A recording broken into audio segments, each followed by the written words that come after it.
¿Qué tal? Buenas tardes a todas y a todos. Hoy nos toca en la clase, una clase bastante compleja. Espero poder terminar en el tiempo que nos hemos asignado para cada clase virtual, si no, haremos una segunda parte para complementar esta para la semana que viene. Pero por lo menos nos interesa mostrar como objetivo la imposición de jerarquías sociales a través de la escuela. Es decir, cómo la escuela contribuye a reproducir ciertas jerarquías sociales. ¿Contribuye? Bueno, la hipótesis es que sí, que contribuye y que presenta un mundo que de alguna manera cristaliza esas jerarquías sociales, las muestra y las consolida. También ver en la posibilidad de analizar mecanismos de construcción de la jerarquía, cómo la escuela construye la jerarquía, cómo se establece esa consagración de determinadas características culturales como la cultura, ¿no? o lo culto, o lo bueno, o lo verdadero, o lo que hay que hacer. También utilizar algunos elementos teóricos de distintas perspectivas, desde la teoría de la práctica de Pierre Bourdieu, desde la teoría de la semiosis social de Eliseo Verón, algún aporte de Basile, Bernstein sobre clases sociales, lenguaje y socialización,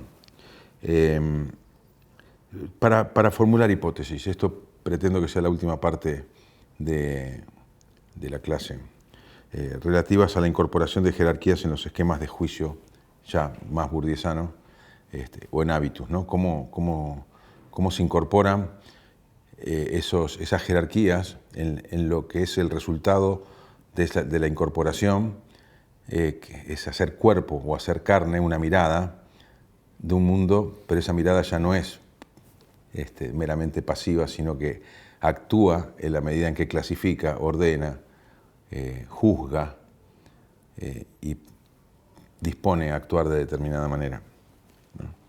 Y sobre todo me interesa ver esto a través de un libro de texto, para, partiendo de ese libro de texto, poder elaborar un conjunto de reflexiones que nos permitan ver cómo se produce esta jerarquización. El libro de texto que elegí, ustedes saben que es parte de un hobby académico investigativo, la colección de libros de textos. Este es un libro de texto que se llama Flores y Espigas. Antes de ir al libro de texto, olvidé introducir teóricamente esta clase a partir de un autor, Rauter, que escribe cómo se origina una opinión en una cabeza, ¿no? Y voy a medida que leo, voy traduciendo pues un texto alemán, para ser más preciso, Wie eine Meinung in einem Kopf entsteht, es el texto, y dice algunas premisas. En la escuela se hacen hombres, se producen hombres. El proceso de producción humana se llama educación. Para hacer cosas se utilizan herramientas. La herramienta con la cual los hombres son hechos es la información.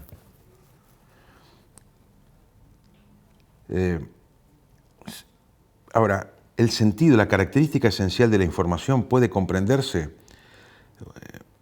si se comprende, si se investiga, si se busca sus efectos sobre la vida de los hombres. Si se quiere saber también la esencia de las herramientas, si se las quiere comprender mejor, se debe saber cuál es el motivo, cuál es el objetivo al cual deben servir. El motivo forma a la herramienta. ¿Por qué hay un contenido y no otro en la escuela?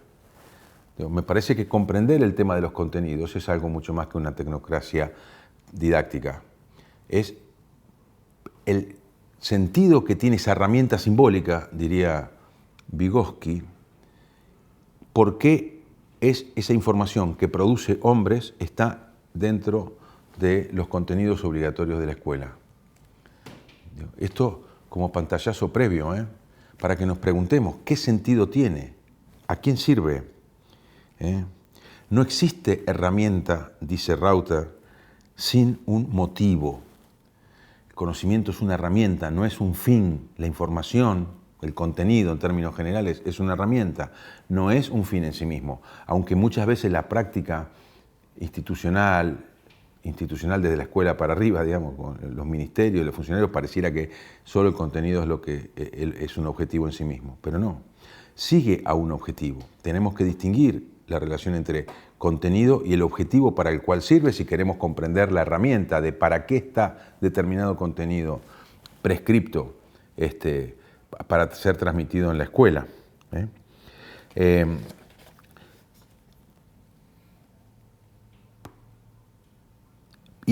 ¿Por qué? Porque las informaciones que se utilizan para la construcción de hombres, de seres humanos, hombres y mujeres, se rigen de acuerdo al tipo de hombre que se quiere formar.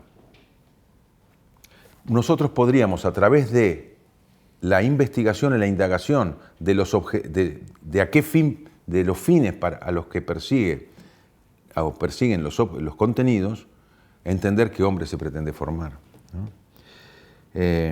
Las informaciones que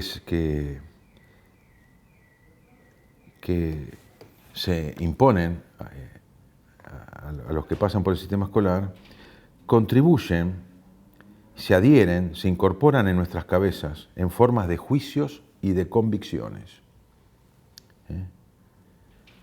Los juicios y las convicciones son parte del mecanismo que dirige nuestras acciones.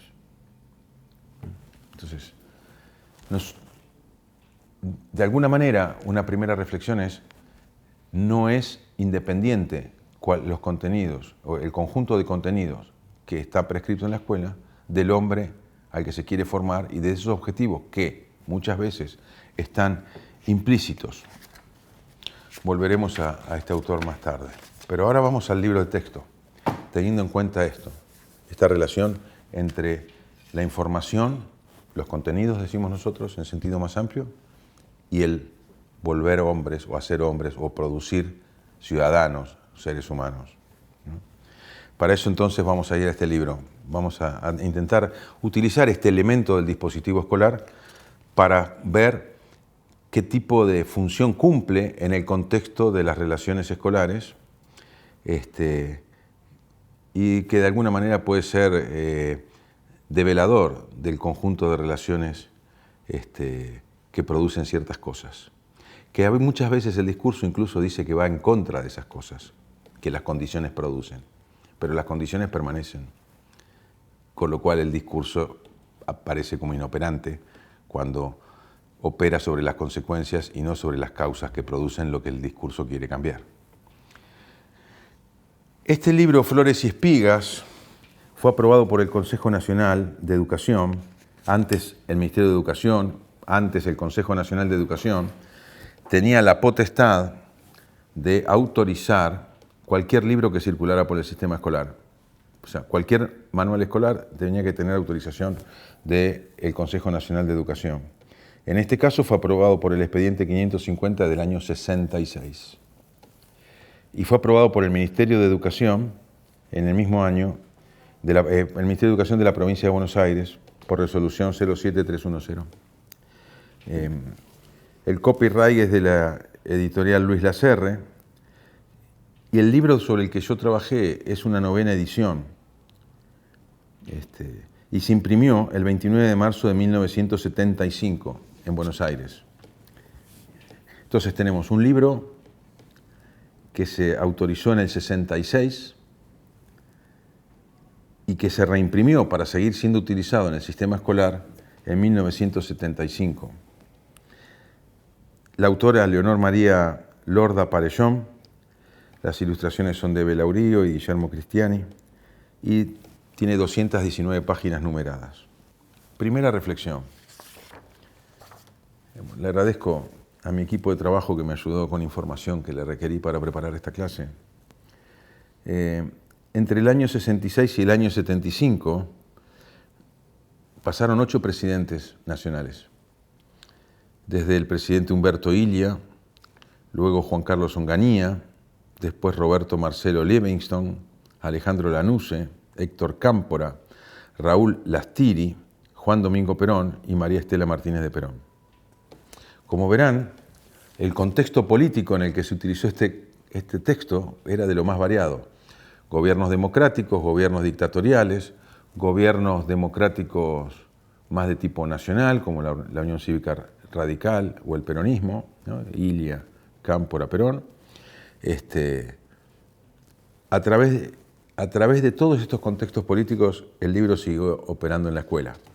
Muchas preguntas nos pueden surgir de esto, ¿no? Es decir, cómo un sistema escolar que es educativamente, es una educación políticamente organizada, de alguna manera se autonomiza, o nos podemos preguntar, mejor dicho, más que afirmar, si es que una vez instituidos o encarnados en las prácticas institucionales y docentes, elementos como un libro escolar se independiza del contexto político y empieza a formar parte de los mecanismos no conscientes de reproducción del sistema.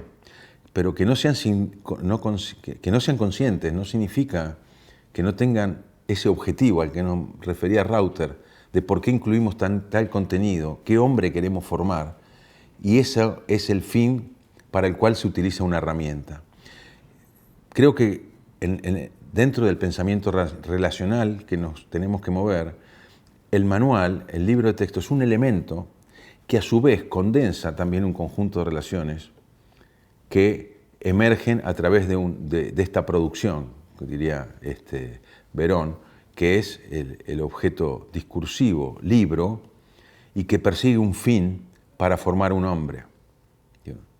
Me parece muy importante no sustancializar ningún elemento fuera de las relaciones dentro de las cuales está inserto, primera parte, ni el lenguaje dentro de las relaciones sociales, ni un libro escolar dentro de las relaciones escolares. Entonces, interesante. Bueno, tengo la lista de gobernadores de la provincia de Buenos Aires que corresponden también con las diferencias políticas de los presidentes nacionales, ¿no? Pero también hay una diferencia. En relación con la autora, es muy poca la información que pudimos recolectar. Lorda Perellón murió en 1981 y nació había nacido en 1904, murió joven. El padre era un criador de ganado, sabía leer y escribir y tenía casa propia. La madre era Faustina Lorda, leía y escribía, y estaba casada desde 1890 con el padre, o sea que fue mamá a los 14 años. Según el censo, Lorda Perellón Leonor tenía 4 hijos, según el censo, la madre, perdón, 4 hijos, según el censo en 1895. Bueno, no hay mucha información. Fue reconocida, encontramos como literata argentina, dedicada a los niños. Ha incorporado leyendas americanas, 8 leyendas al grupo de las leyendas que ya estaban recogidas y adaptadas a una labor tan hermosa como eficiente, dice la literatura sobre ella. Siempre buscaba adaptar leyendas a los niños. Utiliza un vocabulario que intenta explicar los giros autóctonos e informa al lector sobre la verdad histórica, dice el texto de Capeluz, que habla sobre ella, o científica del asunto tratado. O sea, bueno, una portadora de la verdad, teniendo en cuenta que, bueno, a ver, más allá de la ironía, preguntémonos por qué los libros de texto que hablan sobre determinados autores los ensalzan al punto de hacerlos poseedores de la verdad. Entonces, reconstruyamos el camino. La información, los contenidos, el conocimiento de un libro como herramienta persigue el fin de formar hombres. La gente que escribe la herramienta, que es ese contenido orientado a ese fin, es poseedora de la verdad por otros autores que también escriben libros y que le dicen, esta señora transmite una verdad, ¿no? Sería como un círculo perfecto, digamos, donde los mismos que escriben libros y utilizan los textos que sirven para formar determinado hombre, determinada mujer, permítanme usar el genérico así, entendiendo la diversidad de géneros, se referencian atribuyéndose la verdad de lo que dicen, como si ese objetivo que se plantea y esa herramienta fueran verdaderas y universales, podríamos decir, ¿no? Así que bueno, no es mucho más de esta autora, sí tenía campos, bueno, el padre era creador, o sea, venía del sector rural, ¿no? No sé, puedo mencionar algunas cuestiones en relación con el primer texto que aparece en el libro de lectura, que es una canción de paz, ¿no? Es un canto a la paz, donde hay diferentes niños que se dan la mano y todos tienen vestidos, vestimentas y rasgos que denota una diferencias raciales y que la hermandad de los niños significa un rechazo, y se expresa en este pequeño poema de Álvaro Yunque, a la guerra que hacen los hombres, ¿no? O sea, son los niños como el espacio de la pureza, la adultez como el espacio malo, digamos. La guerra la declaran los hombres, no la queremos, vayamos por toda la tierra cantando, amemos. Que todos los niños del mundo se den las manos, cantemos los niños, somos hermanos, de Álvaro Yunque, ¿no? Por supuesto aparece un realce de la niñez, y de la misma manera que va a aparecer en el canto segundo, ¿no? El canto segundo es el sueño del niño, ¿no? Que también realza la niñez. Bueno, es un texto de Carlos Delón, que es un niño en la ilustración. No sé si la cámara puede tomar, así muestro el dibujo de la primera, del primer canto de la paz, de la primera lectura, y paso a la segunda para que vean. Este es el texto el que está en esta página, el sueño del niño. Las ilustraciones son parte del discurso escolar. No hay que ver los discursos fuera de las ilustraciones, todas contribuyen a instalar una idea de realización de hombre. Muy interesante. Primero la vestimenta, el niño tiene una camisa abotonada de manga larga y es rubio, ¿no? Y de tez blanca. Quiere ser estrella, flor, pájaro. Y el autor le dice, no, tú eres más que eso. Tienes la luz de tu inteligencia. El niño es inteligencia. Es muy interesante esta característica de la niñez, ¿no?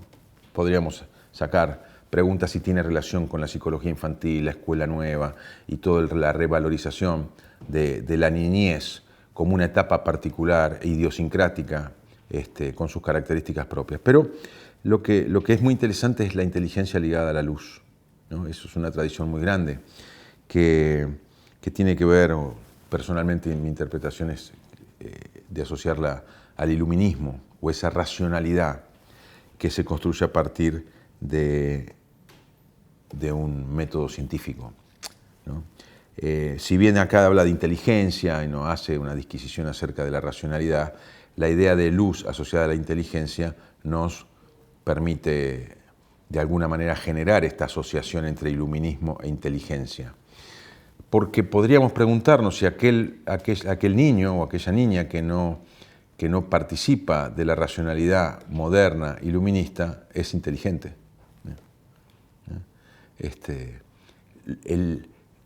El oscurantismo permite la inteligencia, ¿no? Y aparece en el trasfondo el problema de la civilización y la barbarie en el texto, ¿no? Una inteligencia luminosa.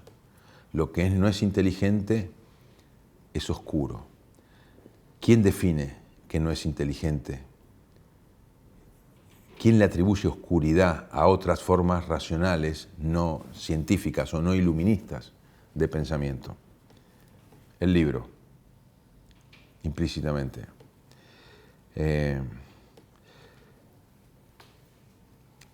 Le dice el autor, el pensamiento y el amor superan a la belleza y el perfume de la flor. Vos querés ser flor, pero vos tenés pensamiento y amor, ¿no? Un sentimiento de afecto y racionalidad. De nuevo, el pensamiento aparece como un elemento del niño, y el amor que es capaz de dar, ¿no? Va poniendo un acento en los aspectos intelectuales, que, de nuevo, estas cuestiones nos sirven para plantearnos preguntas si la escuela no, de alguna manera, no genera este predominio del intelecto por sobre las dimensiones afectivas, ¿no? O si queda la dimensión afectiva reducida a un deber ser de amar, ¿no? O esta separación también que aparece en el texto, ¿no? Amor y pensamiento. O sea, no hay pasión en el pensar, la pasión es propia del amor. El pensamiento es frío, es neutro, es, podríamos decir, objetivo, diciendo cosas que el texto no dice, pero que nos permite pensar que subyace a él. Tomemos esto no como conclusiones, sino como preguntas interpretativas que nos permitan después llegar a algún planteo de cuestiones más profundas. Como diría Bachelard, aprendemos, quiero decir, para conocer mejor. Empezamos a indagar para preguntar mejor, más que conocer. El conocimiento surge de la pregunta, y la buena pregunta es el resultado de empezar a conocer, y ese conocimiento nos permite preguntar mejor. Entonces ahora nos estamos preguntando mejor, porque ahora empezamos a desbrozar elementos concretos del sistema escolar, para ver cuál es la imagen del mundo que transmite, cuál es la imagen del mundo que subyace a las lecturas aparentemente ingenuas o desconectadas en principio de una idea de hombre al que se quiere formar. Esto es una herramienta, no olvidemos nunca, es una herramienta. Entonces, si nosotros tomamos esto como una herramienta, el acento puesto en la intelectualidad implica que la escuela tiene una función ahí, fuerte, ¿no? Se agrega de nuevo y equilibra la bondad da más satisfacción que las alas al pájaro. Medita y trabaja, ¿no? De nuevo un nuevo acento en la meditación. Ama de corazón a la naturaleza, ¿no? A la naturaleza. Muy interesante. Digamos, bueno, sentimientos, intelecto, bondad, amor, por un lado, bondad, amor. Y por otro lado, amar de corazón. Y por otro lado, pensamiento, reflexión, inteligencia. ¿A quién hay que amar? A la naturaleza. Es interesante la ausencia del otro. O sea, no dice ama al que tenés al lado, a la naturaleza. Nada más digo lo que veo. Y si haces esto, lo más digno de ser amado serás tú.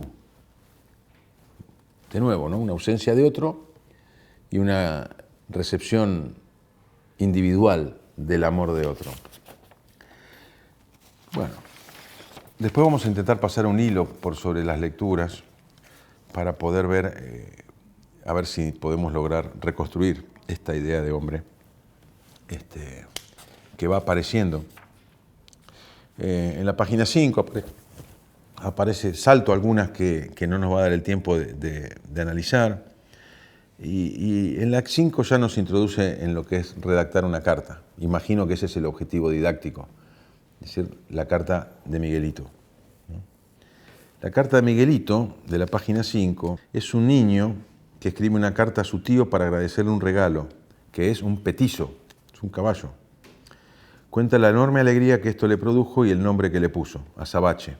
Le recuerda a esa piedra por su pelo negro y brillante, ¿no? Ese es el texto. Después muestro la imagen del diseño o del dibujo de la carta que aparece ahí en el texto. Entonces en la carta le cuenta aspectos de su cotidianeidad, ¿no? Que cuando recibió a los pocos días fue a la quinta de unos amigos y llevó al petizo. Muy interesante. ¿Habrá ido cabalgando? ¿O cómo lo habrá transportado? ¿No? Porque en la nota dice que vive en Buenos Aires, en la calle Perú, al 400. Eso en Buenos Aires es parte de la ciudad vieja, digamos, ¿no? no hay campo ahí. Eso, hay una resolución de un problema que al lector, a mí personalmente, no digo que a los niños que leían esto, sino a mí me dice, bueno, ¿cómo fue a la casa de un amigo que aparte tenía una quinta? Digamos, ¿no? ¿Qué condiciones tienen que estar disponibles para que esto pueda suceder? Ir en petizo a la quinta de un amigo desde la calle Perú y Belgrano, sería Avenida Belgrano para los que conocen Buenos Aires, pero ya, pleno centro, digamos que seríamos a unas 10 cuadras de la Casa Rosada, de la Casa de Gobierno. Y entonces digo, bueno, evidentemente ya el autor de la carta ocupa una posición social. Imagínense que dice que fue él. También aparece en varios puntos de los relatos, eres el único, vas a ser lo más digno de ser amado, dice en la nota, en la lectura anterior. Y ahora él va con el petizo. ¿Cuántos años tiene él? ¿No? De todas maneras, vive solo en la calle Perú 455. ¿No? Hay como un ocultamiento de las condiciones que a este muchacho le permiten ir a la casa de unos amigos. El domingo fuimos, dice, ahí en plural, o sea que solo a la quinta de los Guevara, a la quinta de los de Guevara, que tiene un hijo de mi edad y allí llevamos a Sabache. ¿Lo llevamos? ¿Cómo puede ser? Y entonces, digamos, queda la pregunta de la posición social del autor de la carta. Pero esa posición social, ¿aparece de alguna manera como un modelo? ¿Aparece como algo natural para todos? Bueno, la naturalidad de la carta, en la relación con el tío que le agradece el caballo, da la idea de que no es algo extraño, de que es algo común, de que es algo general. No dice, tuvimos la suerte de, o un vecino nos prestó el carro, cargamos el caballo y fuimos. No, dice, fuimos a la quinta directamente. Aparece en el texto también que el muchacho conoce distintas formas de andar a caballo. Entonces con su amigo anduvieron ensayando cuántas formas de andar conocemos. Guillermo prefiere el trote, a mí en cambio me gusta el galope. Hoy si nos hubieras visto, ¿no? Hay un texto informativo acá, implícito, después me voy a referir a eso, digo, pero dos formas de cabalgar diferentes. Ahora, digamos, y aparece este niño, este muchacho, disponiendo de un capital cultural, de un capital social, de un saber hacer las cosas que son propias de una posición social determinada, que el texto, de alguna manera, presenta como algo común, algo general, algo para todos. Como si todos supiéramos que la forma de cabalgar, primero, y que podemos trotar o galopar. Otra cosa que me llamó la atención de esto, y digo rápido porque estamos por cerrar esta primera parte del video, es que el regalo se produce aparentemente sin motivo. Yo no sé si les pasa a ustedes lo mismo. En general, para recibir un regalo tiene que ser un cumpleaños, algo, una excusa. Acá hay un regalo gratuito. No se menciona ninguna fiesta religiosa, ninguna fiesta de cumpleaños, ningún reconocimiento a un desempeño escolar, nada. Es un regalo, recibe un regalo. También eso muestra determinada posición. Entonces me pregunto, ¿desde qué perspectiva referencial, ya hemos hablado de la perspectiva referencial, se escribe este texto? ¿Con quién ustedes se identifican con el autor de la carta? La perspectiva referencial es el lugar de la enunciación. ¿Desde dónde yo estoy emitiendo un discurso? ¿No? La perspectiva refleja una posición cultural, histórica, geográfica, económica, individual, física, ¿no? El relato de un accidente de tránsito uno lo puede hacer desde el lugar desde que lo vio, ¿no? Entonces, si nos preguntamos, bueno, hay distintas aplicaciones para comprender las interacciones desde la perspectiva del enunciador o del emisor del discurso, ¿no? James Wertz analiza cómo la perspectiva referencial de la madre puede producir la generación de estrategias de aprendizaje en los niños si la madre utiliza en la comunicación una perspectiva más profunda. Por ejemplo, a la hora de resolver un problema, le dice a su niño de corta edad: fíjate las líneas, fíjate las formas, fíjate los colores, fíjate la figura, ¿no? Como una perspectiva referencial, digamos, estratégica en la mediación de la actividad cognitiva conjunta con los niños. O puede ser más superficial cuando la madre le dice: esta ficha va acá, ¿no? Algo mecánico, asociativo, y que no permite la generación de estrategias por parte del estudiante. O sea, de alguna manera también esa perspectiva desde la cual yo entro en interacción con otro, o una persona entra en interacción con otra, es la que de alguna manera tiene sus consecuencias en la otra persona. El desarrollo de estrategias de aprendizaje se promueve mucho más con esta perspectiva de intervención y de participación en ese espacio cognitivo de modo estratégico que de modo superficial. En este caso, yendo a la perspectiva, ya no a una tarea cognitiva concreta, sino a la perspectiva que me permite ver el mundo de alguna manera, siempre representamos el mundo de alguna manera, la pregunta es: ¿de qué manera representa este libro el mundo? ¿No? Y si nos sentimos o no representados desde nuestra propia perspectiva, desde nuestra historia individual, desde nuestra biografía, con el mundo que representa este libro, que no es el mundo. Se aparece como el mundo, pero es un mundo, podríamos decir nosotros. O sea, el gaucho ¿consideraría al caballo un juguete o un instrumento de juego, esparcimiento o deportivo, o es una herramienta de trabajo? Una persona que recoge y recicla residuos sólidos urbanos como cartones o plásticos y que junta la carga en un caballo, ¿compartiría esta perspectiva del caballo como un juguete o deporte, o es una herramienta?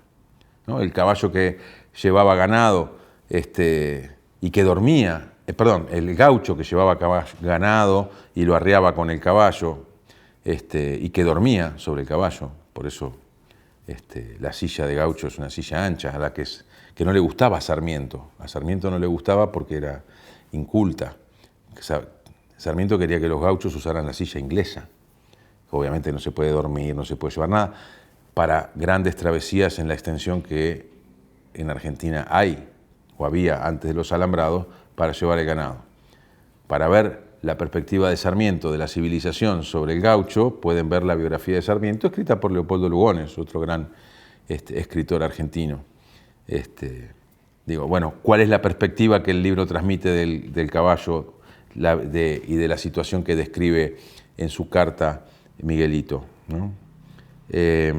Ahora, si ustedes quieren, nos acercamos a ver el texto para ver el sobre, ¿no?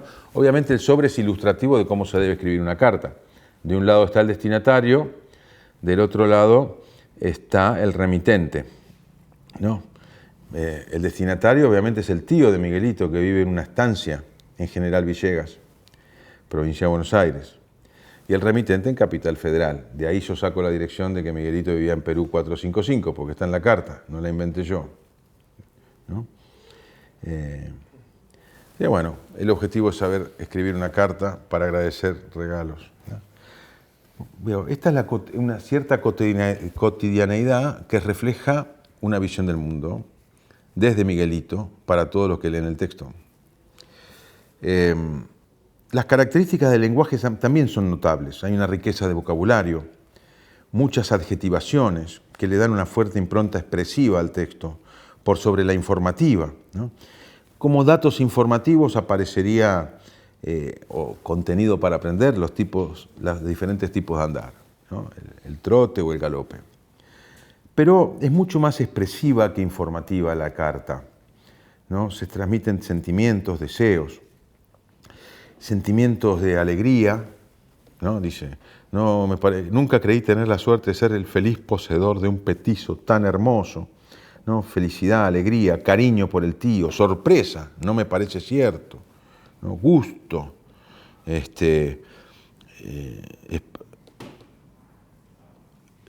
espero que muy pronto nos hagas una visita y podré agradecerte personalmente tu regalo. Recibe por escrito las gracias, agradecimiento. Es otro sentimiento que transmite el texto. Acá remito, por brevedad, a que ustedes puedan ver en investigaciones que podemos acercar sobre el uso del lenguaje diferencial entre sectores sociales de acuerdo con la posición social, ¿no? Hay investigaciones que muestran que obviamente que el lenguaje expresivo es propio de determinada posición social y de bagaje cultural, y que otros sectores utilizan un tipo de habla mucho más directa, informativa o más que nada de mando, de obediencia, digamos, no es tan expresivo, ¿no? El verbalismo de la escuela tal vez podría ser derivado de un uso excesivo del lenguaje que es propio de las clases medias urbanas. Dejamos esto abierto como pregunta y quiero pasar a otras lecturas, parece que no vamos a llegar. La siguiente lectura que quiero analizar es de la página 6, que se llama En el campo, ¿no? Eduardo es invitado por sus tíos a pasar vacaciones en el campo y va en tren desde Constitución luego de preparar sus valijas. De nuevo aparece el niño que vive solo. Él se prepara sus valijas, se toma en tren. Podríamos estar pensando de un adolescente, que ya no es el de primaria. Los chicos que van a leer esto o que leyeron esto eran de 4º grado. O sea, estamos hablando de 10 años más o menos, entre 9 y 11, digamos. Depende cuándo cumplieron la fecha y cuándo lo lean. Antes o después del 30 de junio. Pero es muy interesante. El texto dice, Eduardo ha sido invitado por sus tíos, aparte, ¿no? De nuevo no aparecen los padres, ni hermanos, y él se arma la valija, él es el digno de amar, ¿no? Él es el que está contento y el que lleva el caballo. Fuimos a la estancia y llevamos al petizo, no sabemos con quién. Digamos, puede ser que haya un sentido moralizante de una responsabilización individual marcada por el armado de las valijas. Que el hecho de marcar que él mismo se hizo las valijas para ir al campo sea una intención, o refleje la intención de mostrar a los niños, ven que ustedes se tienen que hacer sus cosas. Puede ser. De todas maneras, sí no aparecen las relaciones familiares directas, no aparecen los padres, viaja solo. Solo están los tíos y los primos que los van a buscar a la estación, y en camioneta aparece. ¿Por qué decir que lo fueron a buscar en camioneta? Pero fueron en camioneta. Evidentemente es un auto de transporte típicamente rural y quizás se quiera marcar eso. No veo. Él viaja en tren sin duda. Claramente él no maneja. Si tuviera padres podrían tener autos. Pero él va a pasar las vacaciones. También el concepto de vacaciones e ir a la estancia es una asociación interesante que también nos deja prever o entrever la perspectiva desde la cual se mira el mundo, ¿no? O sea, va a una estancia, el tío tiene la camioneta con los primos, ¿no? Aparece la primita en el texto que habla a media lengua porque es chiquita, y la corrección de su hermano, que le dice que tiene que hablar bien. A lo mejor también aparece acá una idea correctiva. Si armaste la valija, habla bien. O sea, aparecería en este texto dos elementos de educación o de buena educación. Claramente acá la estancia aparece asociada a días hermosos, con los 4, dice, de pronto a lo lejos entre una frondosa arboleda apareció la estancia. El viaje terminaba allí, pero en cambio empezaban días hermosos para los 4 primitos, dice el autor de la lectura. Paso rápido porque después quisiera pasar un hilo. Adivina, adivinador, siguiente lectura. Son tipo de versos que plantean que hay que adivinar cosas, ¿no? Verde nací, rubio me cortaron, presto me molieron y blanco me amasaron. El maíz o el trigo, no sé, trigo, es trigo eso, ¿no? De nuevo aparece un elemento en otra lectura que refuerza un eje que venimos hablando de que las lecturas tienen que ver con una realidad pastoril. Una ciudad que es donde vive tiempos buenos en la estancia, tiempos buenos en el campo. El petizo viene del campo. El tío de la estancia del campo le manda un petizo. Digamos, la estancia como un elemento de garantizar días felices, ¿no? El maíz, la papa, el trigo, la papa, un reloj, un árbol, un ombú, un caracol, todos elementos de difícil percepción en la ciudad, ¿no? Esto es simplemente para reforzar. La repetición de un tema, la repetición de un contexto, es muy importante para el aprendizaje práctico, no explícito, para el que se da. Las regularidades se internalizan, y acá lo vemos no solo como aprendizaje práctico que menciona Pierre Bourdieu, lo vemos en las teorías de Reber, del aprendizaje implícito, en las teorías de Piaget, de la incorporación a la conducta de respuestas en función de, ¿cómo se llama?, de un aprendizaje práctico, también dice Jean Piaget, Blogger, etc.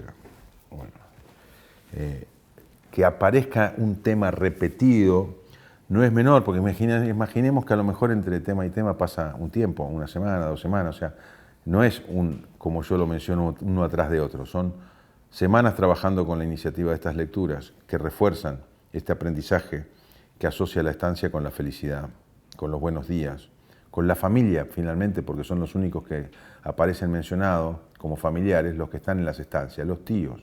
Uno regala un petizo y el otro lo va a buscar en camioneta con su primo. Digamos, la estancia aparece como un mundo, ¿no?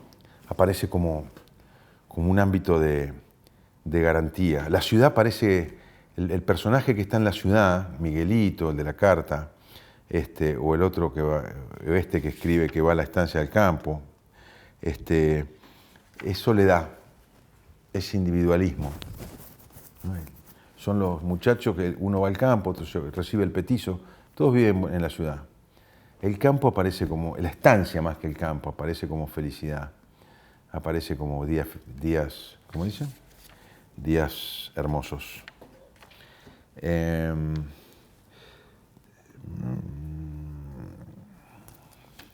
Bueno, dos textos más y antes de alguna reflexión. Fiesta en la estancia. Otra vez aparece el tema rural, el tema campero, el tema estanciero, ¿no? Es el cumpleaños del patrón y los invitados van todos con prendas gauchas. Interesante. Son invitados de estancias vecinas. El patrón invita a las estancias vecinas, no a los peones de las estancias vecinas. Invita a los otros estancieros. Por eso, entre las ropas de gaucho, con el cinturón de monedas, que implica también un estatus social, llevan botas de potro con espuelas de plata. Un gaucho que se ganó la lotería. Digamos, comen un asado en la mesa principal, el dueño y los invitados. Los peones no. Los peones comen alrededor de un ombú. No es que tienen una mesa alrededor, no dice mesa. Voy a buscar la frase. Cerca de los asadores se ha tendido una mesa donde toman ubicación los invitados con los dueños de casa. Los dueños de casa. Un poco retirados los peones, que también toman parte en la fiesta, como decían, ven que están los peones en la fiesta, forman rueda alrededor de un corpulento ombú. No dice que comen bajo el ombú, no dice que tienen una mesa bajo la sombra de un ombú. No, rueda es estar alrededor de un ombú. El ombú está en el medio de ellos. O sea, es muy difícil hablar a través de un ombú, ¿no? O sea, prácticamente la situación los sitúa como espectadores de la mesa principal del dueño de la fiesta que cumple años con los invitados de otras estancias. Entonces, acá sí, es como decir, es normal. Es como una naturalización de que los peones no pueden estar en la mesa de quien llaman patrón, que está con su familia, de la cual sí es padre. Pero patrón es la relación de padre con sus hijos y en su familia, se transforma en patrón, jefe de los peones. no es el mismo patronazgo, porque los peones no comen en la misma mesa que el padre, comen abajo del ombú del patrón, parados posiblemente, no menciona, pero sí menciona la mesa en la que están los invitados, no menciona sobre qué elementos comen los peones.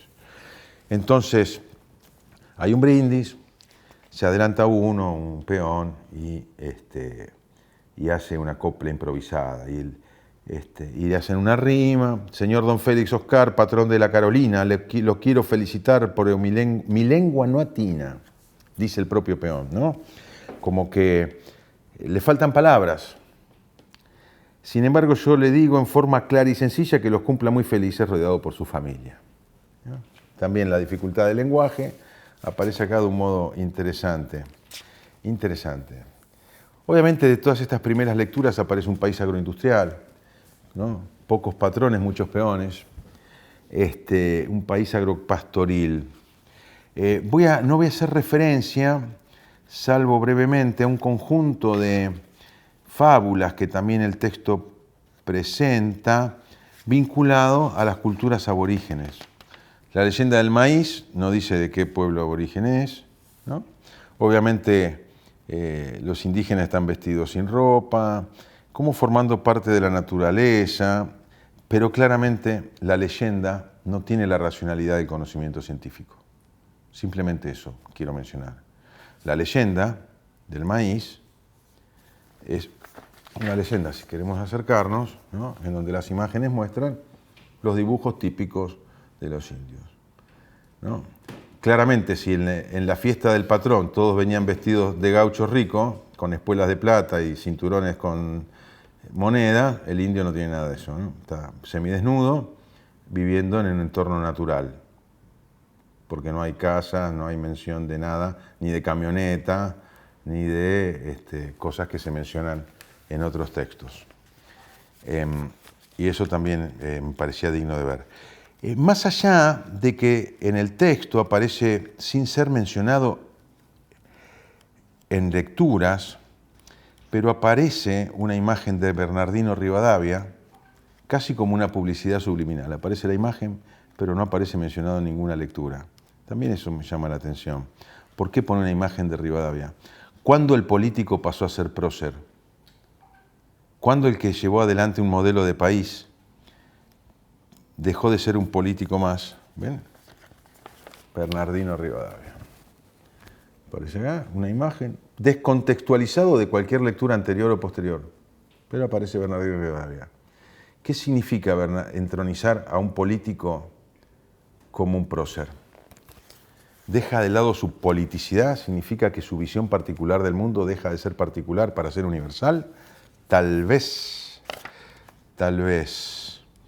Bueno, de estas lecturas que estuvimos viendo hasta ahora, hay otras más que hablan de la civilización, y un grupo de chicos de la ciudad va a Salta y ve a los changuitos con sus ponchos, donde aparecen también alejados de los avances de la vida cotidiana de los niños de la ciudad, de las televisiones, de algunos elementos que les causan gracia, pero que terminan reconociendo que son buenos, que son muy tímidos. Aparece en la página 191 recortes de diarios, ¿no? Aparece dos amigos, uno le pide a otro que le muestre los recortes de diarios, y las noticias son muy interesantes. Submarinos colectivos, ¿no? Que un ingeniero alemán, luego de 6 años de estudio, ha proyectado un submarino que mide 6 metros de largo para 2 personas, ¿no? No importa el hecho, la descripción de la lectura, esto, una tecnología revolucionaria, un submarino diseñado por un alemán, ¿no? Sigamos con los recortes. Este recorte, según el texto, es de 1961, de febrero del 61. Hay un recorte de febrero, esto es también del mismo día, del 61. Dice: satélite, 6,5 toneladas son 6.500 kilos. Parte informativa: para lanzar este peso al espacio y hacer que ruede en torno al planeta.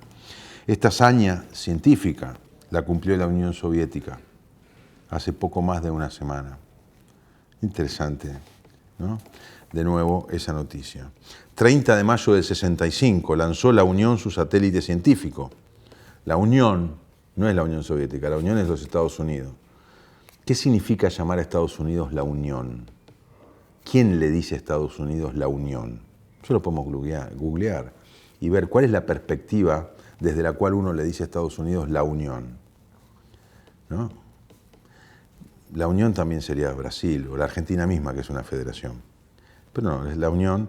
Dice, lanzó la Unión su satélite científico, de nuevo la palabra ciencia, hazaña científica, creatividad del alemán, aplicando técnicas para el submarino.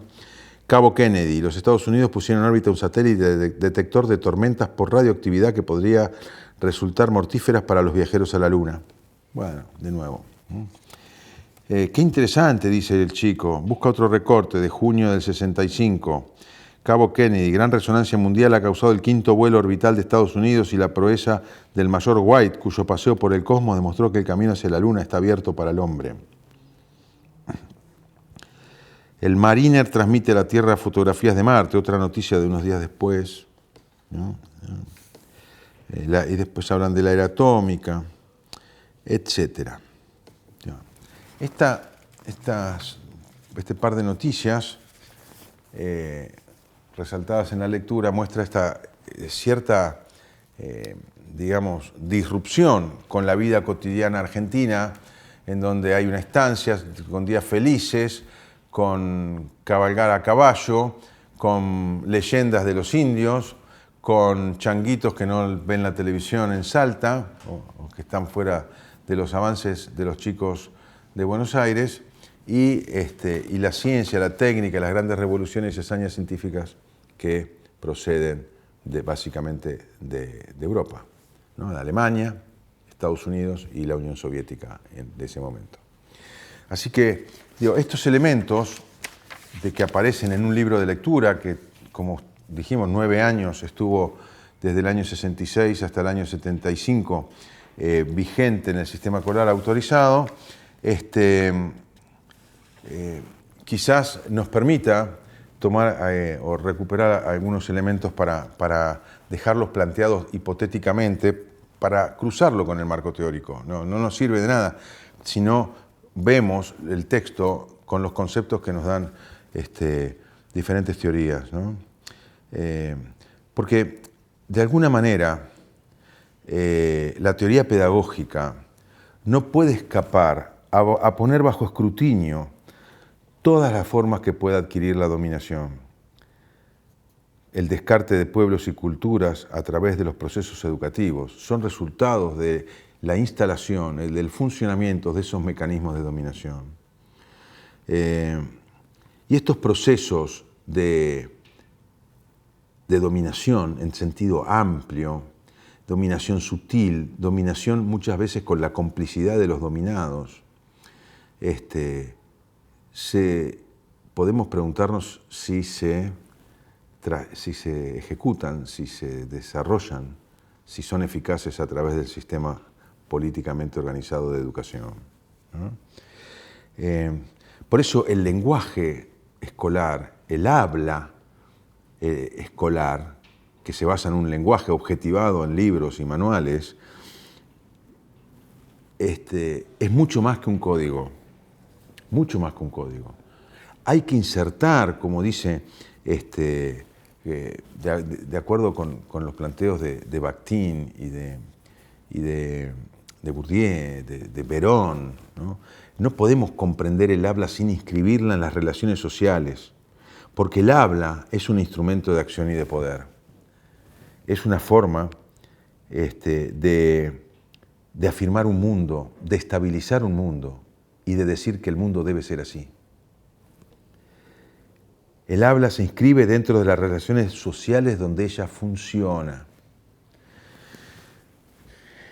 El habla escolar se inscribe dentro de las relaciones que están dentro de la escuela, a su vez, ¿no? Entonces, no es esto es necesario vincular relacionalmente estos fragmentos discursivos con el conjunto de los discursos en la escuela que reflejan o presentan y moldean una mirada acerca de cómo el mundo es y cómo debe ser.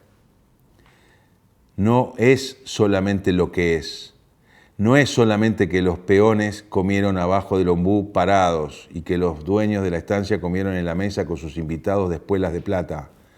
Es que los peones deben comer abajo del ombú y que los patrones deben comer en la mesa con los invitados de espuelas de plata y cinturones llenos de monedas también de plata o de lo que fuera, ¿no? Las relaciones sociales, son interacciones simbólicas, implican un conocimiento, pero a su vez también un reconocimiento. Les pregunto, en la fiesta del patrón, la fiesta en la estancia, ¿en qué lugar se sintieron ustedes identificados? ¿Como peones o como patrones?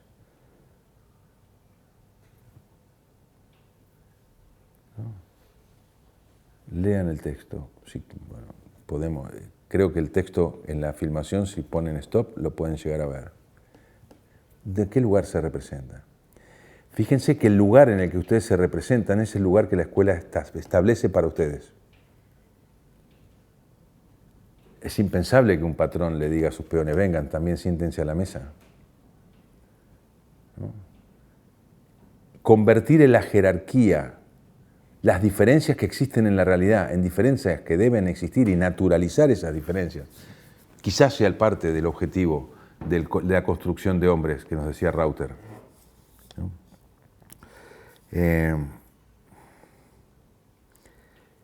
Las relaciones simbólicas de poder también actualizan, como las que vemos en el discurso, las relaciones de fuerza de los interlocutores o los grupos a los que ellos representan, ¿no? Bakhtin dice, no hay palabras neutras. Los adjetivos, por ejemplo, los más utilizados para expresar gustos, pueden recibir diferentes sentidos, incluso opuestos, según la posición social de que los lee, ¿no? El discurso pedagógico hace existir el mundo de alguna manera para los alumnos, a través de varias dimensiones de la interacción simbólica.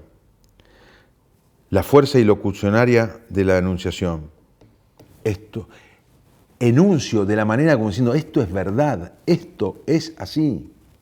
No tengo que decir que esto es así para que con la fuerza de mi enunciación yo esté diciendo que esto es así.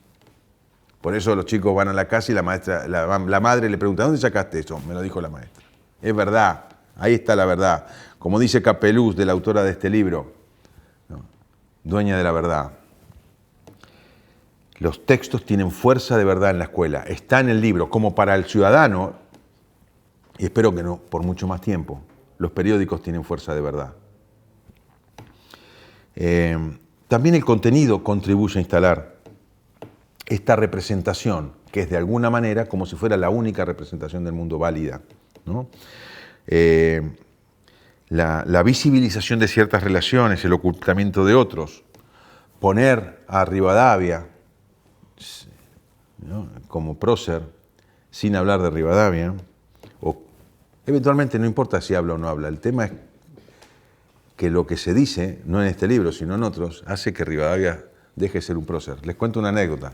El 11 de septiembre, en mi vecindario, algunos vecinos empezaron a saludar por el Día del Maestro y haciendo referencias a Sarmiento. Y yo escribí en el WhatsApp del grupo, siempre hubo política en la escuela. Y una persona, no recuerdo el nombre, es irrelevante, me dijo, no, Sarmiento no era política, era un prócer. Muy interesante ese mecanismo. ¿Cómo se universaliza una visión de país pasando de político a prócer? ¿Cómo se genera ese pasaje a través de todas las interacciones simbólicas escolares? También eso habría que estudiar. Es parte de nuestra tarea para seguir desarrollando y desplegando una comprensión científica del sistema escolar. Estos son parte de construcción de lo verdadero que transmite la escuela. La escuela, a través de una característica del lenguaje y llevado a la acción en el habla, que es social, hace cosas, impone cosas. Es el carácter performativo del lenguaje. Para el concepto de fuerza ilocucionaria, ustedes pueden leer en Searle actos de habla. O Austin, cómo hacer cosas con palabras. En este caso, En la pragmática, cuando se habla del carácter performativo del lenguaje, lo que vale está en Austin, que es uno de los padres de la pragmática, ¿no? El ejemplo, una de las características que se puede hacer es, por ejemplo, una promesa. Yo a través del lenguaje hago algo, un hecho social, que es prometer. Y no usé más que el lenguaje para generar un hecho social. Te prometo que hice una promesa. Es mucho más que decir te prometo que. Hay un compromiso de cumplir esa promesa. Hay cuestiones después de sinceridad y de veracidad que para que esto se cumpla tienen que suceder, pero no importa ahora. Ahora, ¿cuál es cuál es el resultado o el producto de la característica performativa del habla escolar? Hombres. La escuela produce hombres. Y no produce cualquier hombre. Produce hombres de alguna manera. Seguimos la próxima clase. Muchas gracias.